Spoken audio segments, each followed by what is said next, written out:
December 21st, 1991. Dear friend, wow, wow. I can paint the picture for you if you like. We are all sitting in Sam and Patrick's house, which I had never seen before. It was a rich house, very clean, and we were all giving our final presents.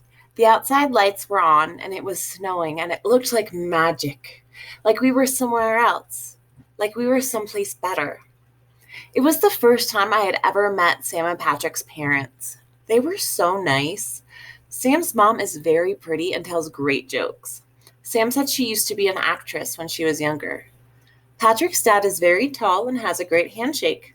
He is also a very good cook. A lot of parents make you feel very awkward when you meet them, but not Sam and Patrick's. They were all friendly through dinner, and when dinner was over, they left so we could have our party. They didn't even check on us or anything, not once. They just let us pretend it was our house. So we decided to have a party in the games room, which has no games but a great rug. When I revealed that I was Patrick's secret Santa, everyone laughed because everyone knew, and Patrick did his best impersonation of being surprised, which was nice of him. Then everyone asked what my last gift was, and I told them it was a poem I read a long time ago. It was a poem that Michael made a copy of for me, and I had read it 1,000 times since because I don't know who wrote it. I don't know if it was ever in a book or a class, and I don't know how old the person was. But I know that I want to know him or her. I want to know that this person is okay.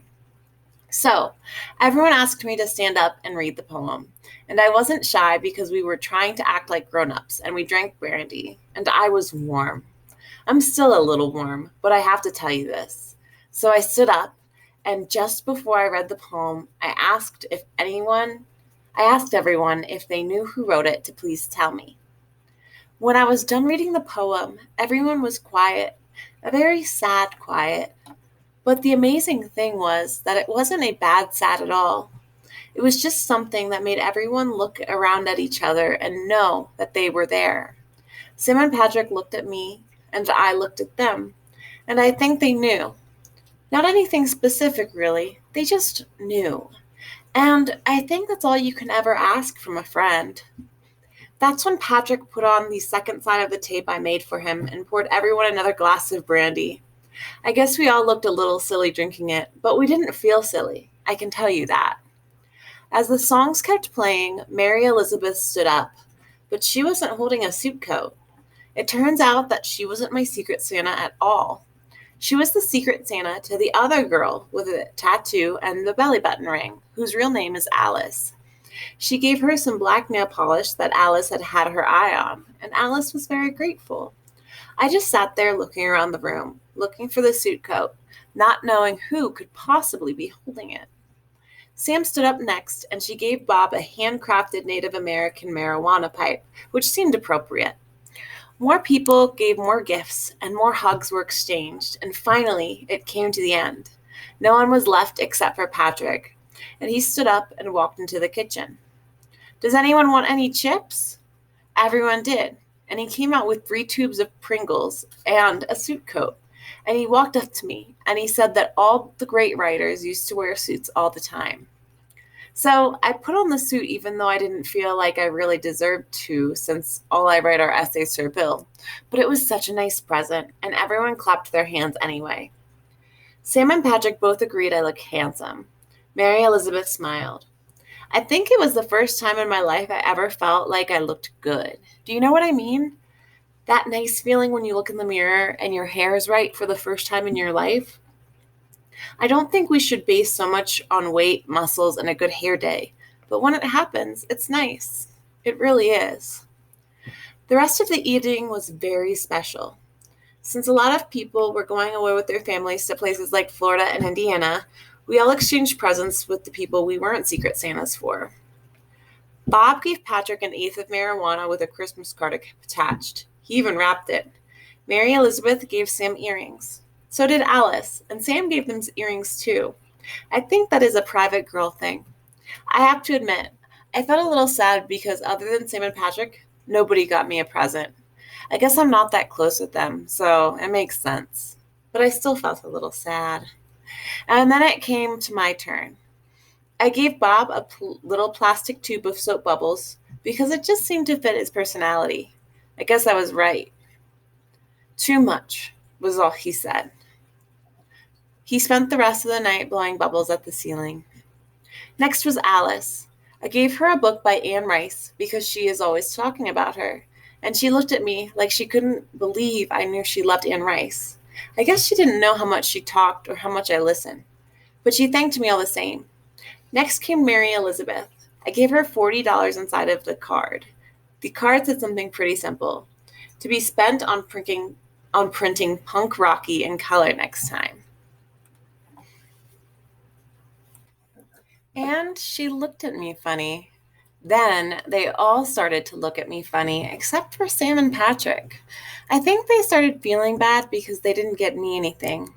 But I don't think they should have, because I don't think that's the point, really. Mary Elizabeth just smiled and said thanks and then stopped looking at me in the eye. Last came Sam. I had been thinking about this present for a long time. I think I thought about this present from the first time I really saw her. Not met her or saw her, but the first time I really saw her, if you know what I mean. There was a card attached. Inside the card, I told Sam that the present I gave her was given to me by my Aunt Helen. It was an old 45 record that had the Beatles song Something. I used to listen to it all the time when I was little and thinking about grown-up things. I would go to my bedroom window and stare at my reflection in the grass and the trees behind it and just listen to the song for hours. I decided then that when I met someone I thought was as beautiful as the song, I should give it to that person. And I didn't mean beautiful on the outside. I meant beautiful in all ways. So I was giving it to Sam. Sam looked at me soft, and she hugged me. And I closed my eyes because I wanted to know nothing but her arms. And she kissed my cheek and whispered so nobody could hear, "I love you." I knew that she meant it in a friend way, but I didn't care because it was the third time since my Aunt Helen died that I heard it from anyone. The other 2 times were from my mom. After that, I couldn't believe that Sam actually got me a present because I honestly thought that the "I love you" was it. But she did get me a present.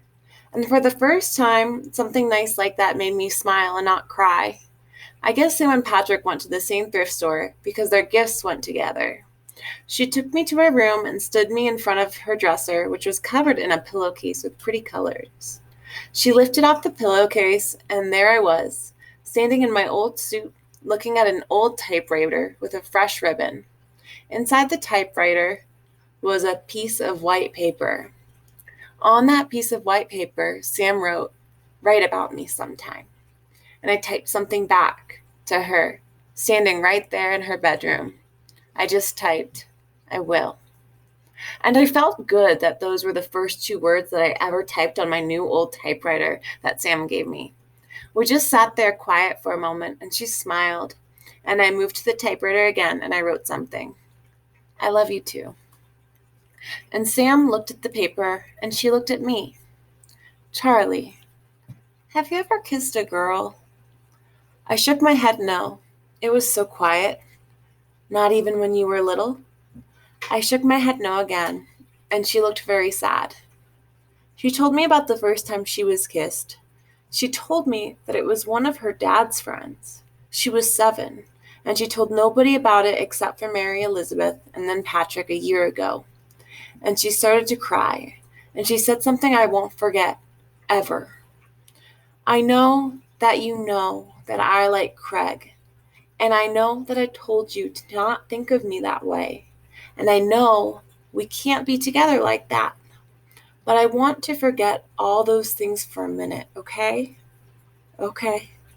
I want to make sure that the first person you kiss loves you, okay? Okay."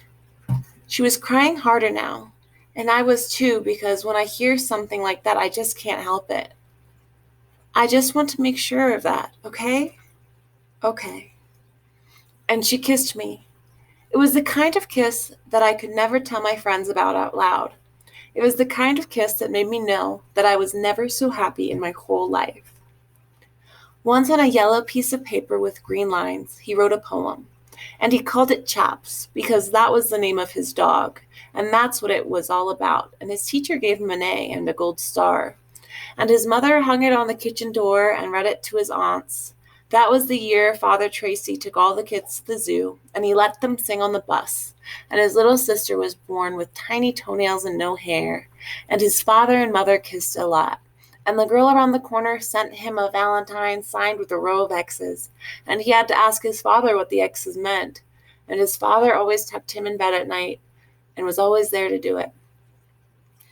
Once, on a piece of white paper with blue lines, he wrote a poem, and he called it Autumn, because that was the name of the season, and that's what it was all about.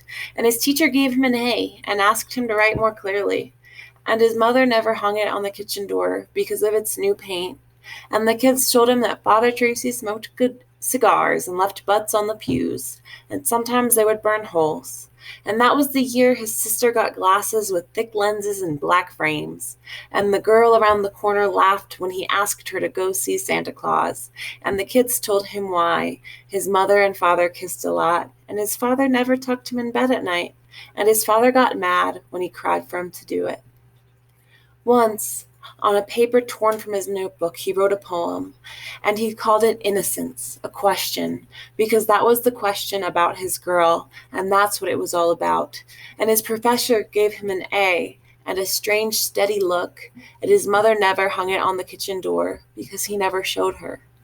That was the year that Father Tracy died, and he forgot about the end of the Apostles' Creed went, and he caught his sister making out on the back porch, and his mother and father never kissed or even talked, and the girl around the corner wore too much makeup that made him cough when he kissed her, but he kissed her anyway, because that was the thing to do. And at 3 a.m. he tucked himself into bed, his father snoring loudly. That's why on the back of a brown paper bag he tied another poem, and he called it Absolutely Nothing, because that was what it was really all about. And he gave himself an A and a slash on each damned wrist, and he hung it on the bathroom door because this time he didn't think he could reach the kitchen. That was the poem I read for Patrick. Nobody knew who wrote it, but Bob said he heard it before, and he heard that it was some kid's suicide note. I really hope it wasn't, because then I don't know if I like the ending. Love always, Charlie.